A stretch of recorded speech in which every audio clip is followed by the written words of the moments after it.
พระธรรมประจำวันของพระเจ้าพระนามของพระเยซูที่หมายความว่าพระเจ้าอยู่กับพวกเฮาจะสามารถเป็นตัวแทนให้กับอุปนิสัยทั้งหมดของพระเจ้าได้บ่มันสามารถอธิบายเกี่ยวกับพระเจ้าได้อย่างสมบูรณ์บ่ถ้ามนุษย์ว่า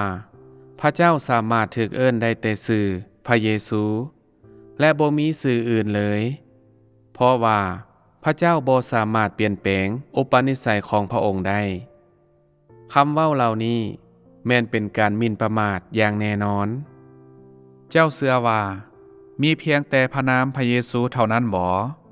ซึ่งหมายถึงพระเจ้าอยู่กับพวกเฮาที่สามารถเป็นตัวแทนให้กับพระเจ้าได้ทั้งหมดพระเจ้าอาจจะถูกเอิ้นโดยหลายพระนามแต่ท่ามกลางพระนามเหล่านี้บ่มีพระนามใดเลยที่สามารถสรุปความให้กับพระเจ้าได้ทั้งหมดบ่มีพระนามใดเลย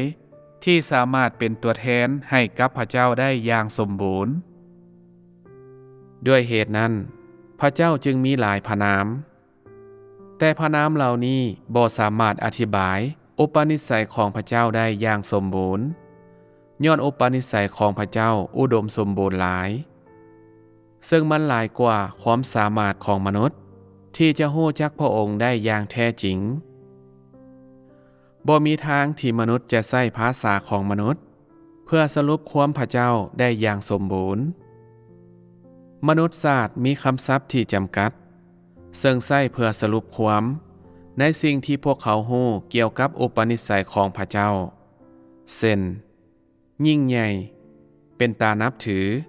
อัศจรรย์บ่สามารถยังถึงได้สูงสุด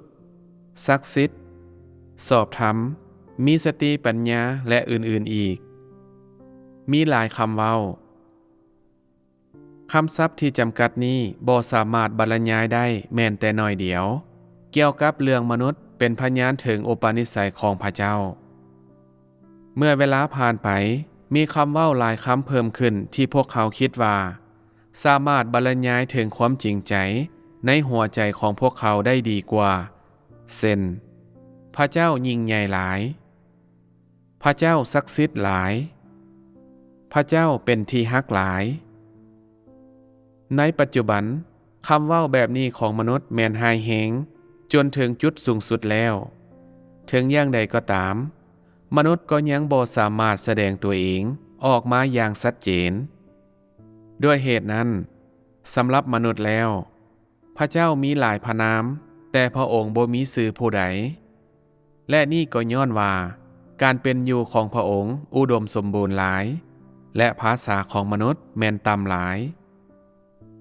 คำเว้าหรือพระนามเฉพาะใดหนึ่งแม่นบ่มีความสามารถ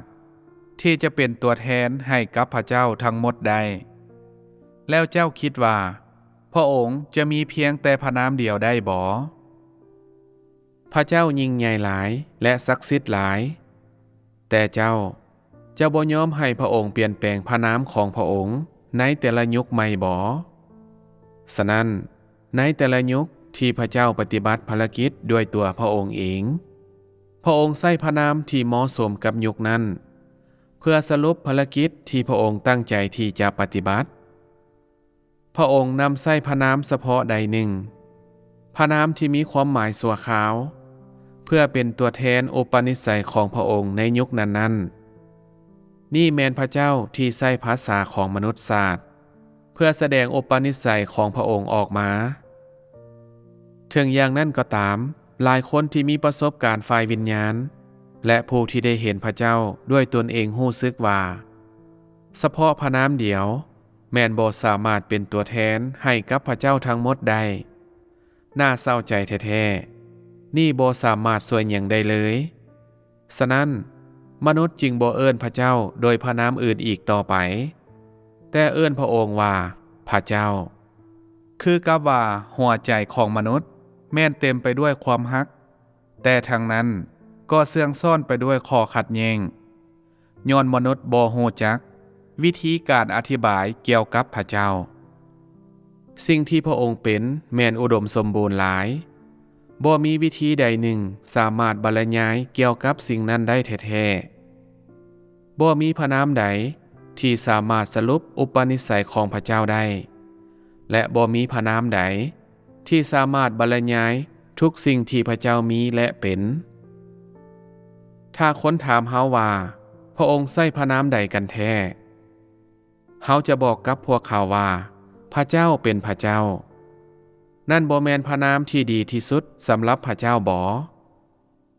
นั่นบ่แม่นการสรุปความเกี่ยวกับอุปนิสัยของพระเจ้าที่ดีที่สุดบ่เมื่อเป็นแบบนี้เป็นหยังพวกเจ้าจึงใช้ความพยายามอย่างหลวงหลาย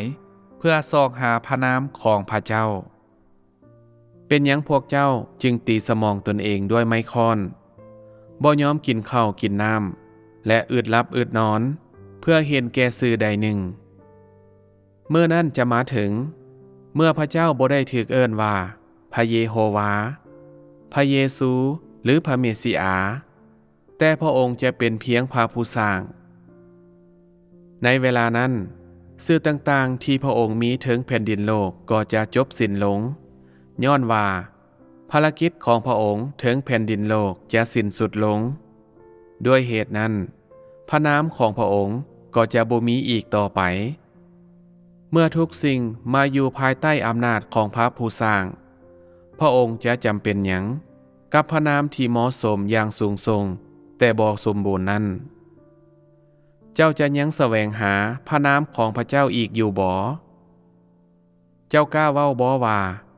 พระเจ้าเพียงแต่สามารถถูกเอิ้นว่าพระเยโฮวาเจ้ากล้าเว้าบ่ว่าพระเจ้าเพียงแต่สามารถถูกเอิ้นว่าพระเยซูเจ้ากล้าแบกรับความผิดบาปแห่งการหมิ่นประมาทพระเจ้าบ่เจ้าควรรู้ว่าในเบื้องต้นนั้นพระเจ้าบ่ได้มีสื่อพระองค์ใช้หนึ่งหรือสองหรือหลายสื่อก็เพราะว่า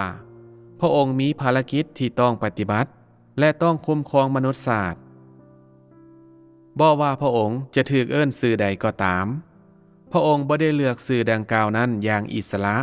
ด้วยตัวพระองค์เองบ่พระองค์ต้องการให้เจ้าซึ่งแม่นผู้ที่ถูกสร้างมาตัดสินใจแทนพระองค์บ่พระนามที่พระเจ้าถูกเอิ้นแม่นพระนามที่สอดคล้องกับสิ่งที่มนุษย์สามารถเข้าใจได้โดยภาษาของมนุษย์แต่พระนามนี้บ่แม่นสิ่งที่มนุษย์สามารถมีส่วนร่วมได้เจ้าสามารถเว้าได้แต่ว่ามีพระเจ้าอยู่ในสวรรค์พระองค์ถูกเอิ้นว่าพระเจ้าพระองค์เป็นพระเจ้าเองซึ่งมีฤทธิ์อำนาจยิ่งใหญ่ผู้ซึ่งมีสติปัญญาหลายสูงส่งหลายอัศจรรย์หลายลึกลับหลายและมีฤทธานุภาพสูงสุดหลายและนอกจากสิ่งนี้แล้วเจ้าก็บ่สามารถเว้าหยังได้อีกนี่แม่นสิ่งเล็กน้อยที่เจ้าสามารถรู้ได้เมื่อเป็นแบบนี้พระนามของพระเยซูสามารถเป็นตัวแทนให้กับพระเจ้าเองได้บ่เมื่อยุคสุดท้ายได้มาถึงแม้นว่ายังเป็นพระเจ้าที่ปฏิบัติภารกิจของพระองค์พระนามของพระองค์ต้องเปลี่ยนแปลงนั่นก็ย้อนว่ามันเป็นยุคที่แตกต่างกัน